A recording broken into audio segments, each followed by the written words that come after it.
السلام علیکم ورحمۃ اللہ وبرکاتہ۔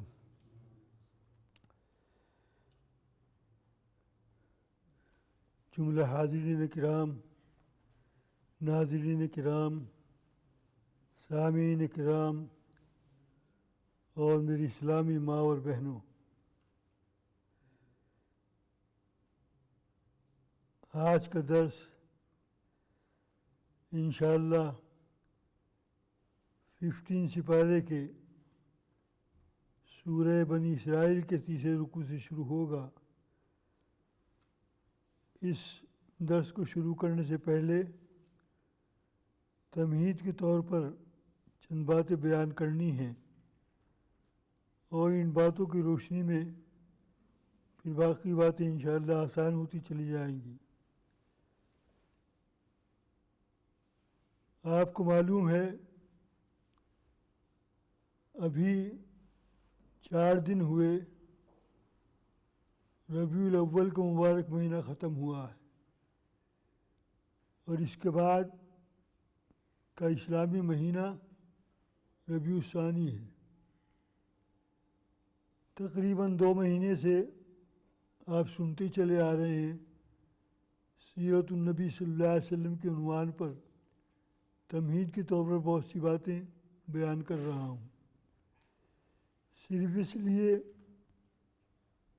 کہ آقا نامدار سرور کائنات تاجدار مدینہ احمد مجتبیٰ محمد مصطفیٰ صلی اللہ علیہ وسلم کی عظمت اور آپ کی سنت کے مطابق ہم سب کو دنیا کے اندر زندگی گزارنے کی توفیق عطا فرمائے اللہ تبارک و تعالیٰ۔ یہ جذبہ ہمارے اندر پیدا ہو جائے، اس خیال سے مستقل بیان کر رہا ہوں اس پر۔ اور اب تیسرا مہینہ شروع ہو گیا ہے، پہلے بھی، اس کے بعد ربیع الاول بھی، اب ربیع الثانی تیسرا مہینہ۔ اسی سلسلے کا بھی بیان ختم نہیں ہو پاتے کہ اور نئی باتیں بیان کرنے کو جی چاہتا ہے۔ آج کی تمہید میں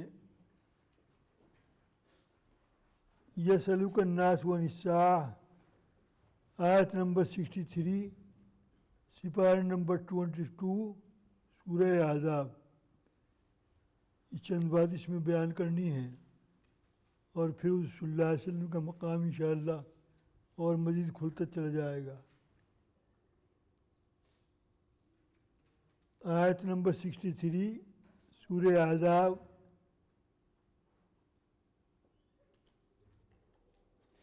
فرمایا اعوذ باللہ من الشیطان الرجیم بسم اللہ الرحمن الرحیم۔ یسألک الناس عن الساعہ،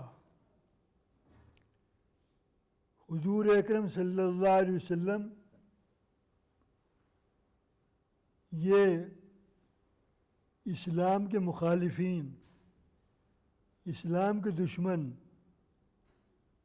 حضور صلی اللہ علیہ وسلم آپ کی ذات مقدس کے دشمن، آپ کی نبوت کے دشمن، آپ کو اللہ نے رسول بنا کر بھیجا، رسول نہیں افضل الرسول بنا کر بھیجا، آپ کو اللہ تبارک و تعالیٰ نے نبی بنا کر دنیا میں جلوہ افروز فرمایا، اور نبی نہیں خاتم النبیین بنا کر۔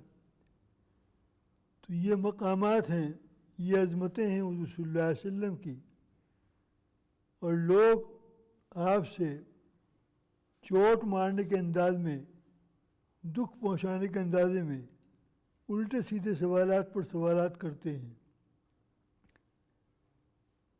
ایک سوال کیا کیا جا رہا ہے؟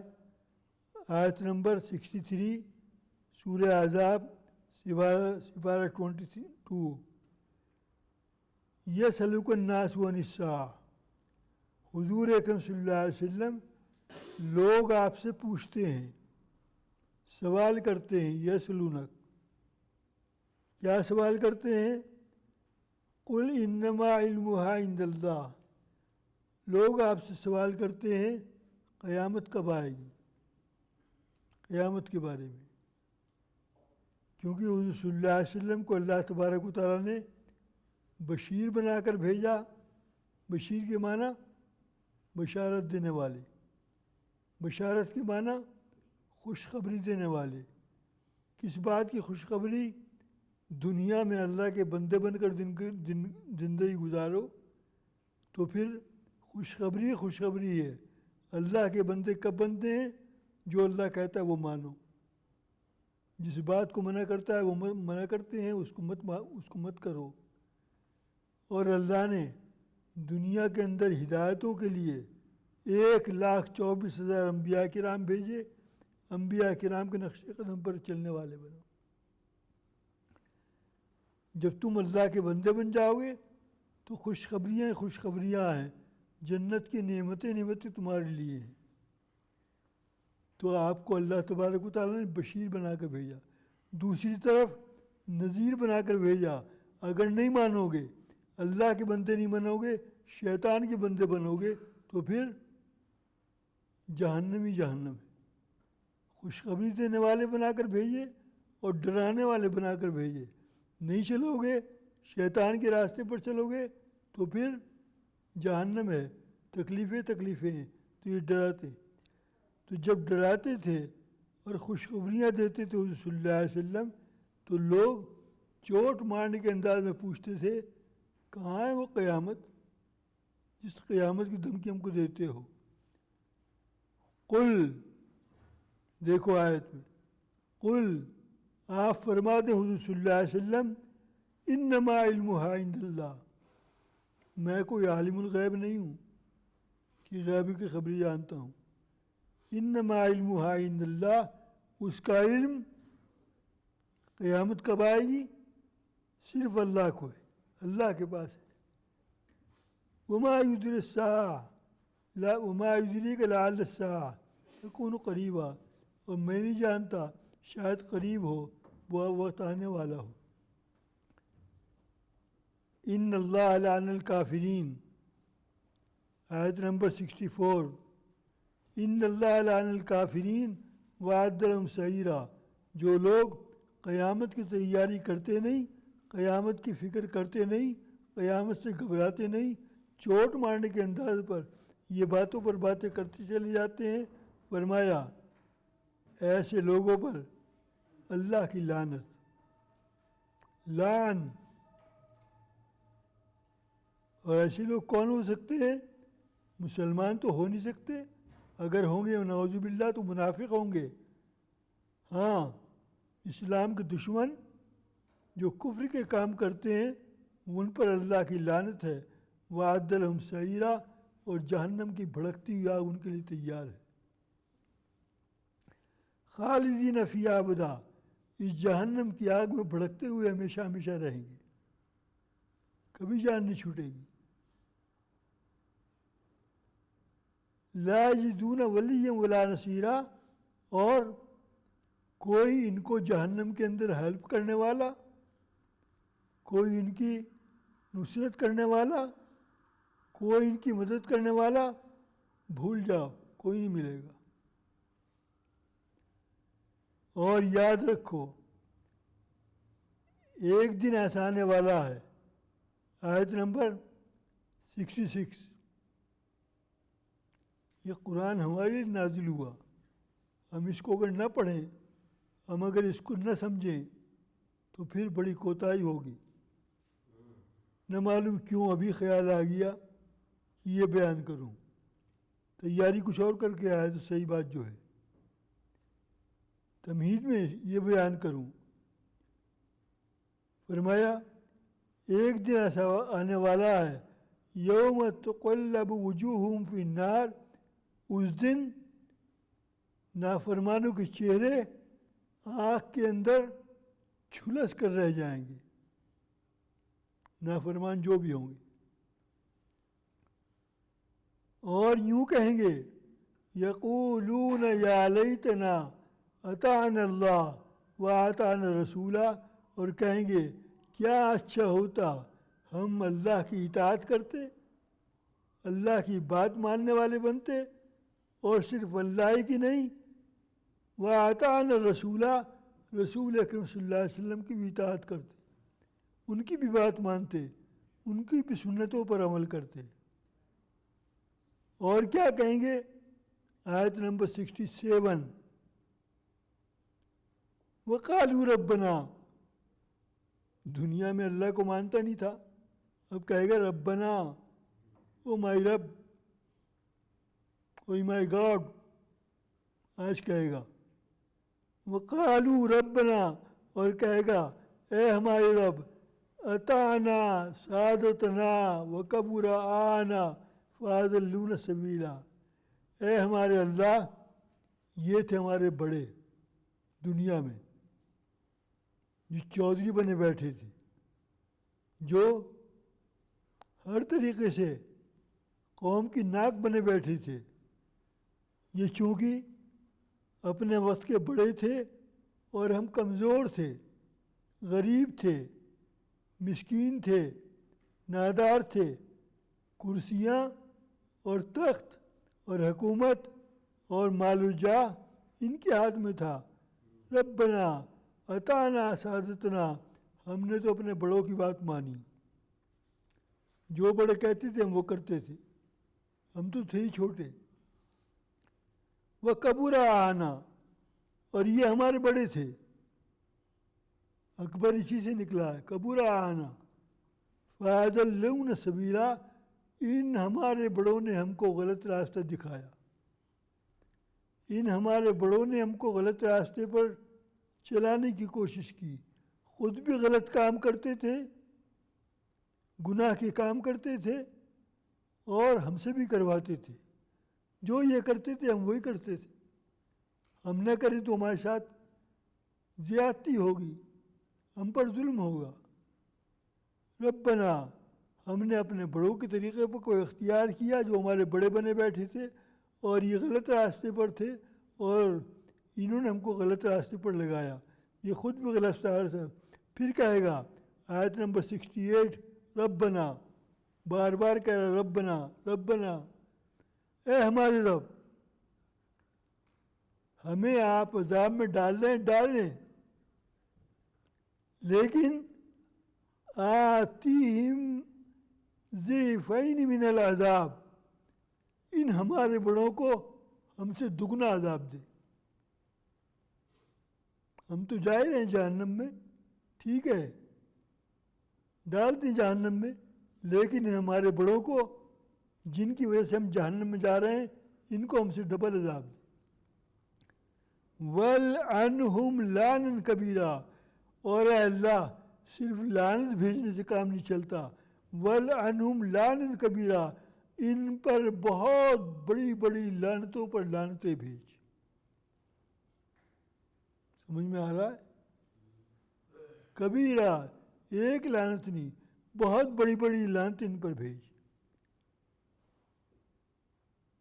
اس کے بعد فرمایا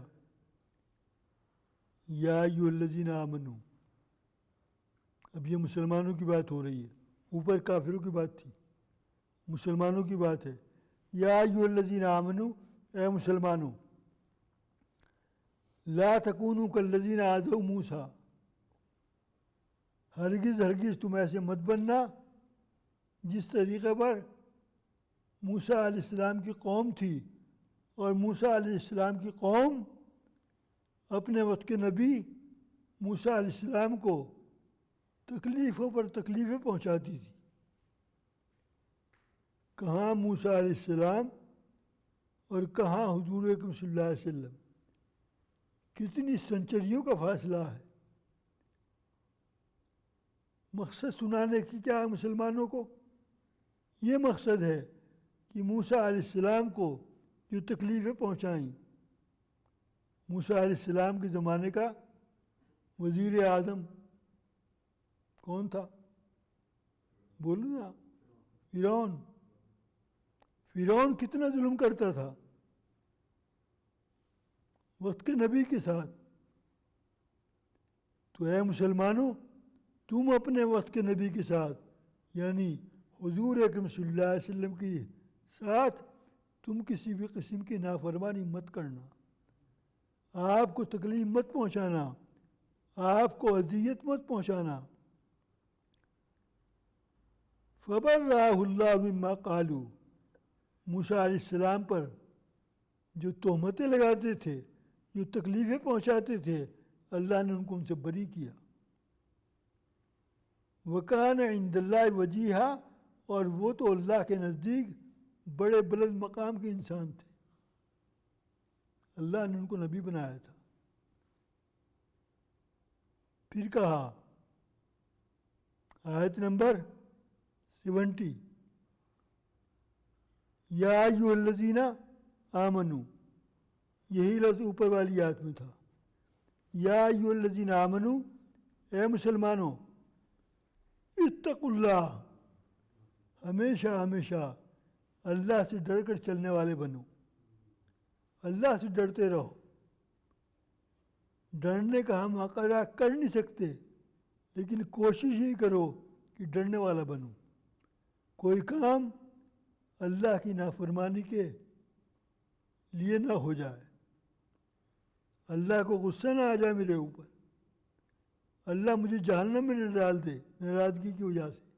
اس لیے اے مسلمانوں، اتقوا اللہ، ہمیشہ ہمیشہ اللہ سے ڈرنے والے بنو.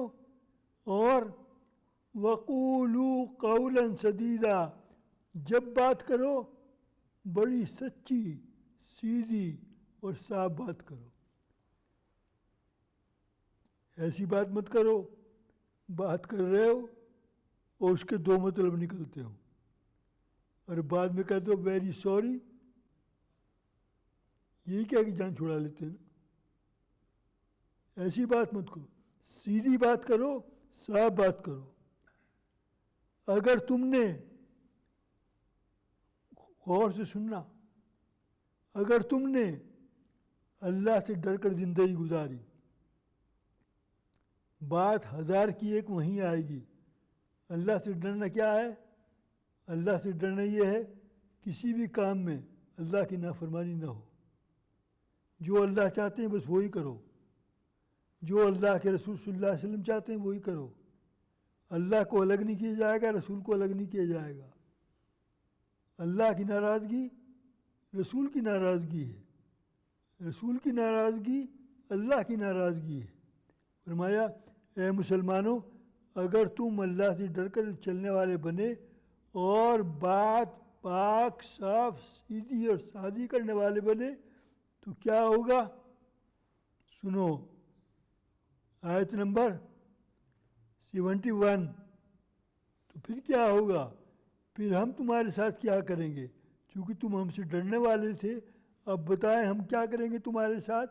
ہم یہ کریں گے، یصلح لکم اعمالکم، تم جو اعمال خیر کرتے ہو، نیک کاموں پر نیک کام کرتے ہو، ان نیک کاموں کو کرنے میں کچھ کمی رہ جاتی ہے.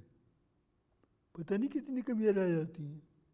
نماز کی نیت باندھ کر کھڑا ہوتا ہوں اور خیال جاتا ہے بیوی بچوں کی طرف، خیال جاتا ہے بزنس کی طرف، خیال جاتا ہے دکان کی طرف، اور نہ معلوم کتنے خیالات نماز میں آتے ہیں، اور بار بار سجدہ سہو پر سجدہ سہو کرنا پڑتا ہے. نماز خراب پر خراب ہو رہی ہے. تو نماز پڑھ رہے ہو، غلطی آ رہی ہے، اور اس غلطی کو ہم کیا کریں گے؟ یصلح لکم اعمالکم، ہم تمہارے یہ اعمال کی اصلاح کر دیں گے جو کمی رہ گئی تھی. وہی سمجھ میں آ رہا نا؟ تمہارے اعمال کی ہم اصلاح کر دیں گے. نیک عمل کرتے تھے، اس میں کمی رہ گئی ہے، آؤ ہم اس کمی کو پورا کریں. اور ہم کیا کریں گے؟ اللہ اکبر. وَيَغْفِرْ لَكُمْ ذُنُوبَكُمْ، جتنے گناہ کر بیٹھے ہو ہم تمہارے سب گناہ معاف کر دیں گے، تمہاری مغفرت کر دیں گے. وَيَغْفِرْ لَكُمْ، فرمایا وَمَن يُطِعِ اللَّهَ وَرَسُولَهُ، تم میں سے جو شخص اللہ کی اور رسول کی مان کر چلنے والا بنے ہر کام میں، جس نے اللہ کی اطاعت کی اور رسول اکرم صلی اللہ علیہ وسلم کی اطاعت کی، فقد فاز فوزا عظیما، وہ بہت بڑی، بہت بھاری، بڑی لمبی، بڑی چوڑی کامیابیوں پر کامیابی کو پہنچ گیا۔ کیسے کیسے قرآن کے لفظ ہیں۔ آیت نمبر 72، یہاں یہ باتیں ختم ہو گئی ہیں، اب یہاں سے دوسرا عنوان شروع ہو رہا ہے۔ اے انسان، ہم نے تجھے اتنی باتیں سمجھائیں، ہم تجھے اور سمجھاتے ہیں۔ اِنَّا عَرَضْنَا الْأَمَانَةَ عَلَى السَّمَاوَاتِ وَالْأَرْضِ، ہمارے پاس تمہارے لیے ایک امانت ہے۔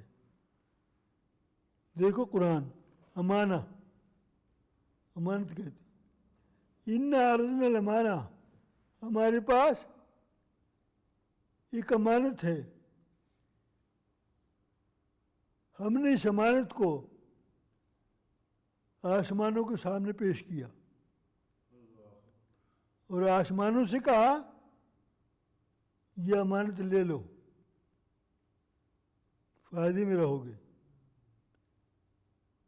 آسمانوں نے کہا ہم اس امانت کے بوجھ کو نہیں اٹھا سکتے، بہت بڑی امانت ہے، ہم اس کا حق ادا نہیں کر سکتے۔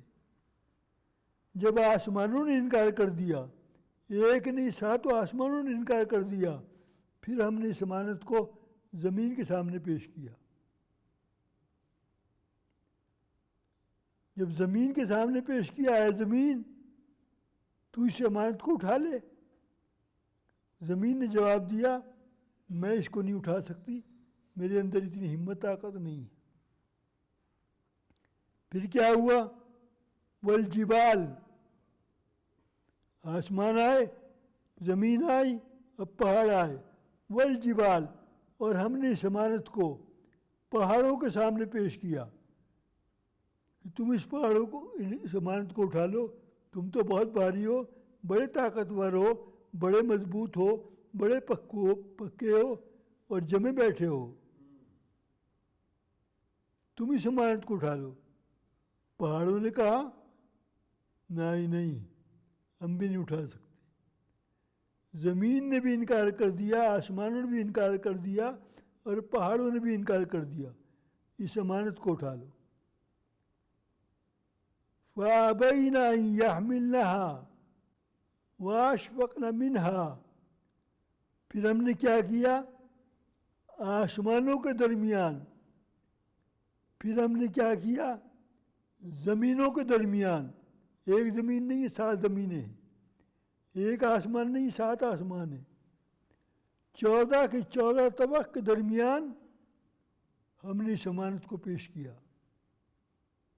اللہ کی کائنات بہت بڑی ہے، اللہ نے کیا کیا بنایا ہے، ہر چیز کے سامنے پیش کیا، تم اس امانت کو اٹھا لو۔ اور وَحَمَلَ الْإِنسان، جو کچھ اس کے درمیان تھا اس کے سامنے پیش کیا، تو کیا ہوا؟ انہوں نے بھی کہا ہم نہیں اٹھا سکتے۔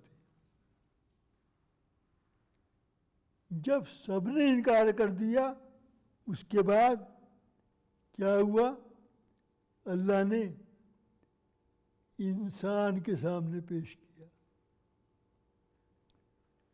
سمجھ آ رہی؟ انسان کتنا کمزور، کتنی اس کی ایج، پانی کا بلبلہ، ایک سانس آئے دوسرے سانس کا پتہ نہیں، آج کا دن آئے کل کے دن کا پتہ نہیں، کل ہوں گا کہ نہیں ہوں گا، بہت کمزور۔ قرآن کریم کی آیت ہے وَخُلِقَ الْإِنسَانُ ضَعِيفًا، ہم نے انسان کو بہت کمزور بنا کر پیدا کیا۔ تو پہاڑوں کے مقابلے میں، آسمانوں کے مقابلے میں، زمینوں کے مقابلے میں اور جو کچھ ان کے درمیان ہے ان کے مقابلے میں انسان کیا ہے؟ کچھ بھی نہیں ہے۔ لیکن وہاں ملا ہر انسان، جب ہم نے انسان کے سامنے پیش کیا تو انسان نے اس امانت کو اٹھا لیا۔ اب کہو گے وہ امانت کیا ہے؟ امانت امانت چیخ رہے ہو، وہ امانت کیا ہے بتاؤں؟ وہ امانت علم کی امانت ہے. وہ امانت کیا کی امانت ہے؟ علم کی امانت ہے. اور علم کا مقام یہ ہے، علم حاصل کر لو، دنیا کا بھی اور آخرت کا بھی. دنیا کے علم کا انکار نہیں ہے. دنیا کے علم کا انکار کب کرتے ہیں ہم؟ جو آخرت سے غفلت کرنے والا بنے. ایسا علم حاصل کر رہے ہو جس سے آخرت کی غفلت پیدا ہو اور اللہ کو بھول جاؤ اور دنیا کے پیچھے پڑے رہو، یہ لعنت ہے. تو دنیا کے علم کا انکار نہیں ہے. ہاں، دنیا کے علم کے ساتھ ساتھ آخرت کا بھی علم حاصل کرو. جب علم حاصل کرو گے تو پھر کیا ہوگا؟ تمہارا مقام کیا ہوگا؟ جنتوں کے دروازے تمہارے لیے کھلے ہوئے ہیں. علم کی بدولت تمہارا یہ مقام ہے. شیطان کا جھگڑا اور آدم علیہ السلام کا جھگڑا کس بات پر تھا؟ نکالوں؟ پیج نمبر 6، پہلا سپارہ، سورہ بقرہ. وَعَلَّمَ آدَمَ الْأَسْمَاءَ كُلَّهَا ثُمَّ عَرَضَهُمْ عَلَى الْمَلَائِكَةِ وَقَالَ أَنْبِئُونِي بِأَسْمَاءِ هَؤُلَاءِ إِن كُنتُمْ صَادِقِينَ. اللہ تبارک و تعالیٰ نے جب آدم علیہ السلام کو پیدا کر دیا، بنا دیا، روح ڈال دی، اور فرشتوں سے کہا میں اپنا ایک خلیفہ بنانے والا ہوں. فرمایا کس کو بنا رہے ہو؟ وَيَسْفِكُ الدِّمَاءَ وَنَحْنُ نُسَبِّحُ وَنُقَدِّسُ. ایسے آدمی کو خلیفہ بنا رہے ہو جو زمین میں مارا ماری کرتا پھرے گا، خون ریزے کرے گا، قتل عام کرے گا، لڑائی کرے گا، فساد کرے گا، چین سے نہیں بیٹھے گا. ایسے آدمی کو خلیفہ بنا رہے ہو؟ تو جب اللہ نے بنا دیا، اللہ نے کہا وَعَلَّمَ آدَمَ الْأَسْمَاءَ كُلَّهَا، اے آدم ان چیزوں کے نام بتاؤ، اس کا نام کیا ہے، اس کا نام کیا ہے، اس کا نام کیا ہے. آدم علیہ السلام کو اللہ نے علم دے دیا تھا. علم کی وجہ سے آدم علیہ السلام نے تمام چیزوں کے نام بتا دیے. جب فرشتوں سے پوچھا تم بتاؤ، تو فرشتوں نے کیا جواب دیا؟ لا علم لنا الا ما علمتنا. اے اللہ ہمیں اس کا علم نہیں ہے، ہمیں اتنا علم ہے جتنا علم آپ نے دیا ہے. انک انت علیم الحکیم، آپ جاننے والے، حکمت والے. تو یہ علم کی بدولت اللہ تبارک و تعالیٰ نے آدم علیہ السلام کو جنت میں بھیجا. اور صرف ان کو نہیں بھیجا، ان کی اہلیہ، ان کی بیوی مائی حوا، ان کو بھی بھیجا. دونوں جنت میں. اور جنت میں رہتے ہوئے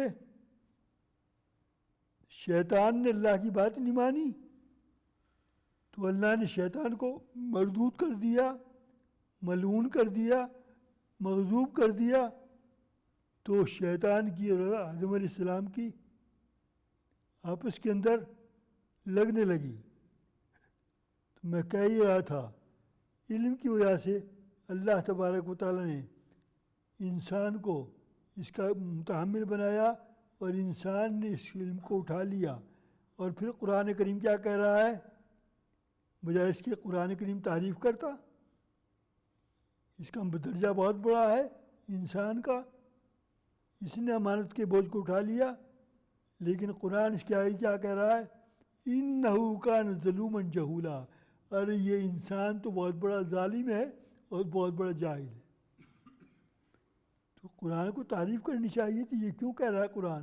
قرآن اس لیے کہہ رہا ہے اللہ نے اتنی بڑی امانت دی علم کی، اور تم علم حاصل نہیں کرتے. اللہ نے قرآن کا اتنا بڑا تمہیں تحفہ دیا، گفٹ دیا، جس کے اندر جنتیں پر جنتیں بھری پڑی ہیں.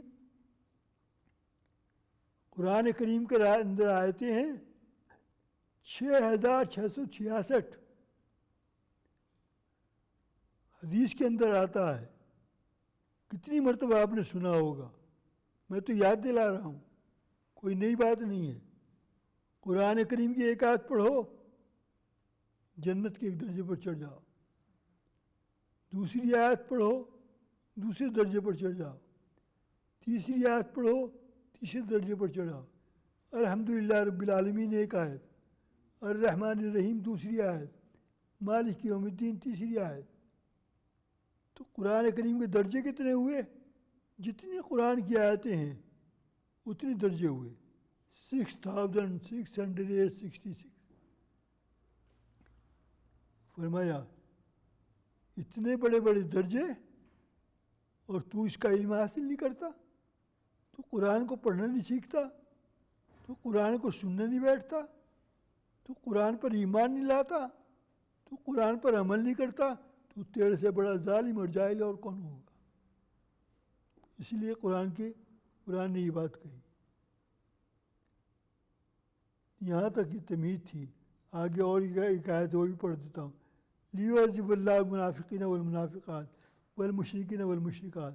یاد رکھو اللہ تبارک و تعالیٰ منافق مردوں کو اور منافق عورتوں کو اور مشرک مردوں کو اور شرک کرنے والی عورتوں کو اللہ تبارک و تعالیٰ عذاب ہی عذاب دے گا. اور ہاں وَيَتُوبَ اللہ، جنہوں نے منافقت سے اور شرک سے توبہ کر لی، کبھی شرک نہیں کیا. فرمایا جنہوں نے توبہ کر لی، علی المؤمنین والمؤمنات، جو مسلمان مرد ہیں، جو مسلمان عورتیں ہیں، وکان اللہ غفور الرحیمہ، ان توبہ کرنے والوں کی اللہ تبارک و تعالیٰ مغفرت فرما دیں گے اور رحم فرما دیں گے. یہاں پر یہ سورہ احزاب ختم ہو گئی ہے. اب مجھے 2-3 باتیں اور کرنی ہیں حضور صلی اللہ علیہ وسلم کے مقام کی نسبت سے. کیا مقام؟ پہلے بھی میں نے کچھ دن پہلے 2-3 شعر پڑھے تھے. ہم حضور صلی اللہ علیہ وسلم کے امتی ہیں، ہمیں حضور صلی اللہ علیہ وسلم کے طریقوں پر چلنا ہی چلنا ہے. اگر نہیں چلے تو ہمارا ہی نقصان ہے. حضور صلی اللہ علیہ وسلم کا مقام کیا ہے؟ بلغ العلا بکمالہ، پہنچے بلندیوں پر اپنے کمال سے. اللہ نے اپنے پاس بلایا تھا معراج شریف میں. ایک ہی رات کے اندر گئے، ایک ہی رات میں واپس آ گئے. اور کیا دیکھا؟ سب کچھ بیان کر چکا ہوں 2 مہینے میں. تو پہنچے بلندیوں پر، بلغ العلا بکمالہ، کشفت دجا بجمالہ، کھول دیا اندھیرے کو اپنے جمال سے. حسونت جمیع خصالہ، حضور اکرم صلی اللہ علیہ وسلم تمام آپ کی عادتیں بہت اچھی ہیں. صلو علیہ وآلہ، جب آپ کا مقام یہ ہے، جب آپ کی شان یہ ہے، تو پڑھو درود شریف حضور اکرم صلی اللہ علیہ وسلم پر.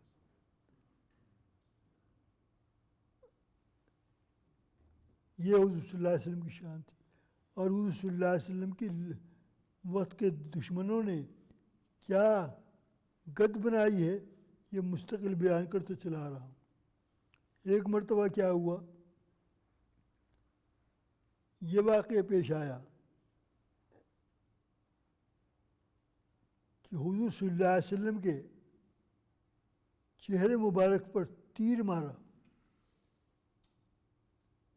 اس زمانے میں بم تو ہوتے نہیں تھے، راکٹ تو ہوتے نہیں تھے. تیر مارا. تیر مارنے کے والے کا نام کیا ہے؟ ابن قیمہ. اس نے تیر مارا. جب تیر مارا دندان مبارک شہید ہو گئے. یہ کہاں کا واقعہ ہے؟ احد کے میدان کا.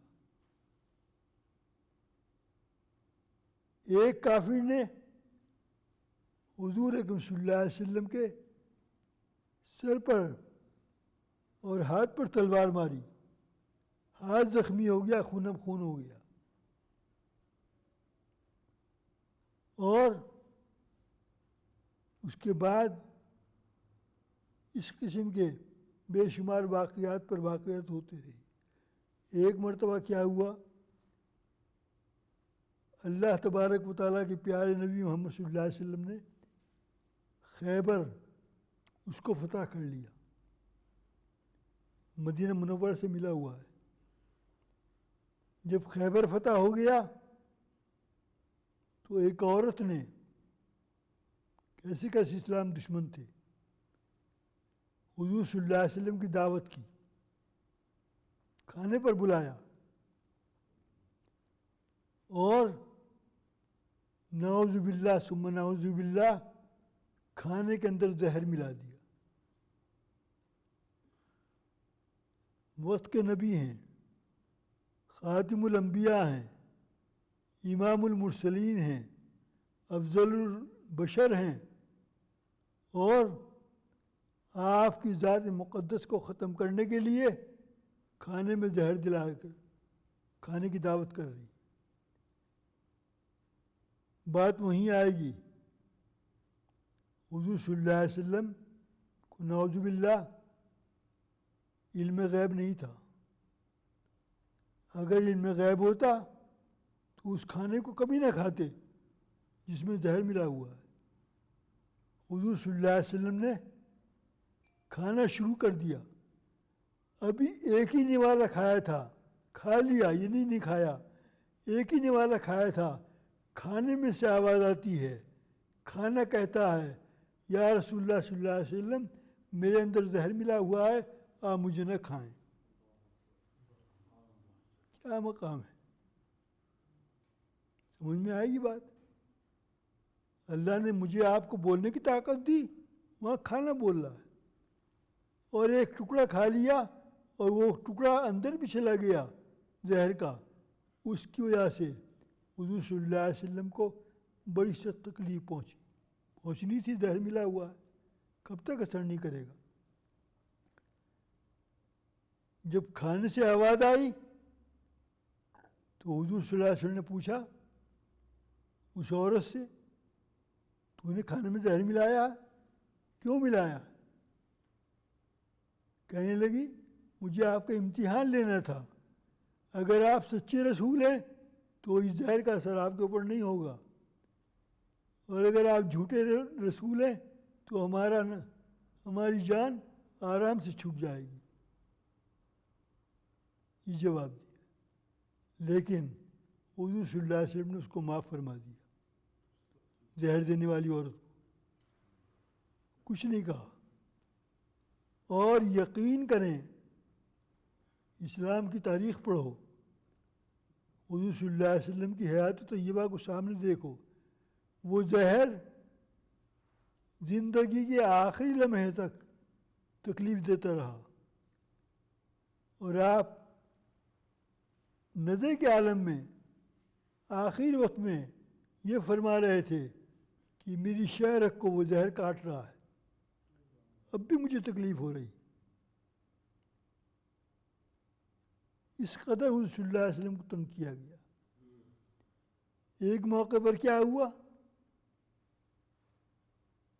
مدینے کے یہودی حضور صلی اللہ علیہ وسلم کو نعوذ باللہ ختم کرنے کے لیے ایک جادوگر کے پاس گئے اور جا کر کہا، نام کیا ہے؟ لبید بن عاصم، یہ نام ہے، جا کر کہا تو ان پر جادو کر دو، اگر تم نے ان کو پر جادو کر دیا اور وہ جادو چل گیا تو ہم محمد صلی اللہ علیہ وسلم سے بہت تنگ ہیں، ہماری جان آرام سے چھوٹ جائے گی، اور جو تم کہو گے وہ ہدیہ، وہ گفٹ، وہ قیمت جو تم مانگو گے وہ ہم سب کچھ دینے کے لیے تیار ہیں۔ جب انعام کا لالچ دیا اور یہ کہا جادو کر دو، تم جادو جانتے ہو، اس نے کہا اچھا لاؤ، کیا لاؤ؟ حضور صلی اللہ علیہ وسلم کے بال۔ اور کیا لاؤ؟ حضور صلی اللہ علیہ وسلم کی کنگھی، جس کنگھی سے آپ داڑھی کے بالوں کو سیدھا کیا کرتے تھے، جس کنگھی کو آپ سر میں استعمال کرتے تھے، لاؤ وہ کنگھی منگائی، بال منگائے، اور اس کے اوپر اس جادوگر نے جادو کیا، اور جادو کرنے کے بعد کھجوروں کے جڑ کے اندر اس جادو کو بنا کر کھجوروں کی جڑ میں اس میں رکھ کر، اس کے بعد ایک کنواں ہے، مجھے نام یاد آ گیا، اروان نامی کنواں، اروان نامی کنویں کا، اس کنویں کے اندر بہت نیچے بڑے بڑے پتھروں کے نیچے اس کو اندر لے جا کر دبایا جادو کو۔ یہاں سے کون نکالے گا؟ یہاں کون پہنچے گا؟ اس کے بعد کیا ہوا؟ اس جادو کے اثر سے حضور اکرم صلی اللہ علیہ وسلم کو دنیا کے کاموں میں نسیان پیدا ہو گیا۔ نسیان کے معنی بھول، کھانا کھایا یاد نہیں، پانی پیا کہ نہیں پیا، بھول پیدا ہو گئی۔ اور 40 دن تک حضور اکرم صلی اللہ علیہ وسلم، ہمارے پیارے آپ کے نبی، ہمارے نبی صلی اللہ علیہ وسلم سخت تکلیف کے اندر مبتلا رہے۔ اس تکلیف کی حالت میں رات کو لیٹے ہوئے تھے تو ایک خواب دیکھا۔ کس نے؟ حضور صلی اللہ علیہ وسلم نے۔ خواب میں کیا دیکھا؟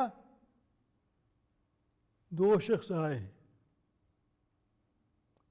وہ 2 شخص نہیں تھے، وہ 2 فرشتے تھے۔ ایک فرشتہ آپ کے سرانے کھڑا ہو گیا، دوسرا فرشتہ آپ کے مبارک پیروں کی طرف کھڑا ہو گیا، اور پیروں کی طرف کھڑا ہونے والے نے پوچھا سرانے کی طرف کھڑے ہونے والے سے، حضور صلی اللہ علیہ وسلم کو کیا ہوا ہے، کیا حال ہے ان کا؟ تو اس کھڑے ہونے والے دوسرے فرشتے نے جواب دیا ان پر جادو کیا گیا ہے۔ ابھی تک حضور صلی اللہ علیہ وسلم کو معلوم نہیں تھا مجھ پر جادو ہوا ہے۔ بات وہیں آئے گی، نعوذ باللہ، عالم الغیب نہیں تھی، عالم الغیب کے ساتھ صرف اللہ کی ہے، غیب کا علم نہیں تھا۔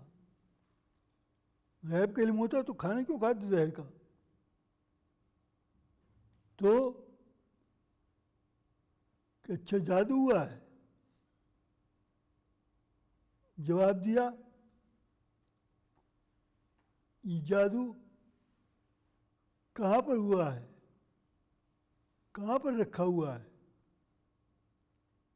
تو اس پر دوسرے فرشتے نے جواب دیا کہ یہ اروان نامی کنویں کے اندر، پانی کے اندر، پہاڑ پتھروں کے نیچے دبا ہوا ہے، اور حضور صلی اللہ علیہ وسلم کے کنگھے پر، بالوں پر، کنگھی پر کیا گیا ہے، اور کھجور کی جڑوں کے اندر رکھ کر اس کو وہاں پر رکھا گیا اروان نامی کنویں میں۔ اس کے بعد یہ خواب دیکھا اور حضور صلی اللہ علیہ وسلم کی آنکھ کھل گئی۔ آنکھ کھل گئی تو آپ نے حضرت عائشہ صدیقہ رضی اللہ تعالیٰ عنہ سے فرمایا، اپنی زوجہ محترمہ سے فرمایا، آج میرے اللہ نے مجھ کو، میرے مرض کو جو تکلیف تھی اس کا علاج بتلا دیا، اور معلوم ہو گیا کہاں پر جادو ہوا ہے اور کہاں رکھا ہوا ہے۔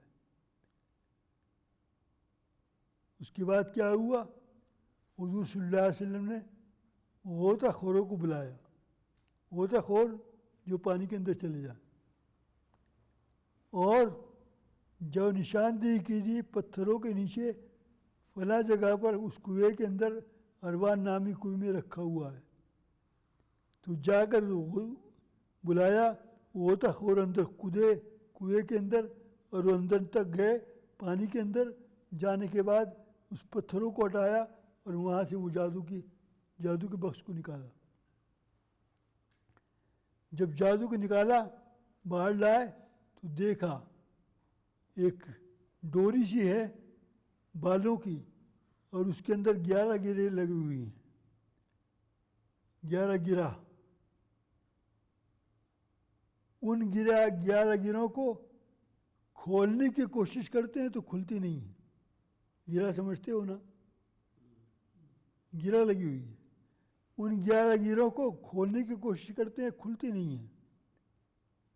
ایک دم حضرت جبرائیل امین علیہ الصلوۃ والتسلیم تشریف لائے اور فرمایا میں حضور اکرم صلی اللہ علیہ وسلم، اللہ نے مجھ کو آپ کے پاس بھیجا ہے، اور کیوں بھیجا ہے؟ یہ میں 11 آیتیں اللہ کے حکم سے لے کر آیا ہوں، یہ 11 آیتیں پڑھو، اور جب ایک آیت پڑھو گے تو ایک گرہ کھلے گی، جب دوسری پڑھو گے دوسری کھلے گی، جب تیسری آیت پڑھو گے تیسری کو کھلے گی۔ 11 آیتیں 11 گرے ہیں ایک جادو کی۔ اور وہ 11 آیتیں کون سی ہیں؟ قُلْ أَعُوذُ بِرَبِّ الْفَلَقِ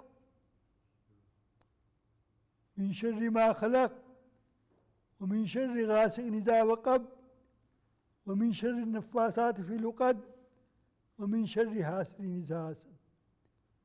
دوسری صورت قُلْ أَعُوذُ بِرَبِّ النَّاسِ مَلِكِ النَّاسِ إِلَٰهِ النَّاسِ مِنْ شَرِّ الْوَسْوَاسِ الْخَنَّاسِ الَّذِي يُوَسْوِسُ فِي صُدُورِ النَّاسِ مِنَ الْجِنَّةِ وَالنَّاسِ۔ یہ 11 آیتیں جب آپ نے وہ پڑھی، وہ گرہ کھلتی چلی گئی۔ اب جادو کا اثر الحمدللہ بالکل ختم ہو گیا۔ تو میں کہہ ہی رہا ہوں، باتوں میں سے بات نکل رہی ہے کہ حضور صلی اللہ علیہ وسلم کو کتنی اذیت پہنچائی گئی، کتنا نقصان پہنچایا گیا، کتنی تکلیف پہنچائی گئی۔ کیوں؟ اسلام کو وَاعْبُدُوا اللَّهَ وَلَا تُشْرِكُوا، ایک اللہ کی عبادت کرو، شرک نہ کرو، ساری زندگی یہ کام کرتے رہو۔ اس کی وجہ سے اذیتوں پر اذیتیں دی گئیں، اور ہم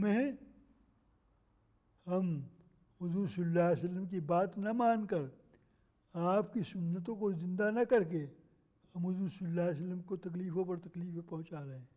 اللہ تبارک و تعالیٰ ہم سب کو ہمیشہ ہمیشہ حضور صلی اللہ علیہ وسلم کی سنتوں کے مطابق زندگی گزارنے کی توفیق عطا فرمائے۔ 15واں سپارہ نکالو، آیت نمبر 65، اور اس کے بعد آیت نمبر 25، آیت نمبر 26، سورہ بنی اسرائیل سپارہ 15۔ صرف 2 آیتیں بیان کر رہا ہوں اس وقت، ٹائم ختم ہو رہا ہے۔ پچھلے ہفتے یاد ہوگا، پچھلے درس میں یہ بتلایا گیا تھا اللہ کے ساتھ شرک مت کرنا، اگر شرک کرو گے تو ذلیل اور خوار ہو کر بیٹھ جاؤ گے۔ اس کے بعد اللہ نے کیا کہا؟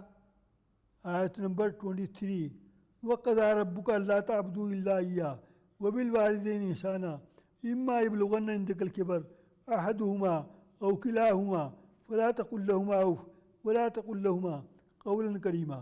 ماں باپ کی عزت کرو، اللہ کی عبادت کرو۔